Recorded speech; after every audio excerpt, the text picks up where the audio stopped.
అనేవాళ్ళని అన్నయ్య అబ్బా అనని, వాళ్ళు నిన్ను అనే కొద్దీ వాళ్ళు నిన్ను ఎగతాళి చేసే కొద్దీ, గాయపరిచే కొద్దీ ఆయన కృప నీ మీద ఇంకా అధికమైపోయింది. అసలు ఒక మాట చెప్తా, ఒక రహస్యం చెబుతా, ఇది కూడా ₹1,00,00,000 ఖరీదు. దేవునికి స్తోత్రం.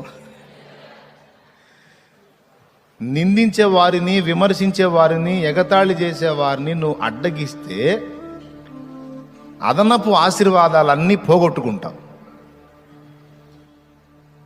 ఫ్రీగా వాళ్ళు నువ్వు చాకిరీ చేయకుండా నిన్ను తిట్టి, విమర్శించి, నిందించి, పనికిమాలిన ప్రచారాలన్నీ చేసి బోలెడంత ఆస్తిని, ఆశీర్వాదాన్ని, ఐశ్వర్యాన్ని దేవుని దగ్గర నుండి నీకు వాళ్ళు కష్టపడి సమకూర్చి పెట్టే పాత్రలవి. దేవునికి స్తోత్రం కలుగునుగా.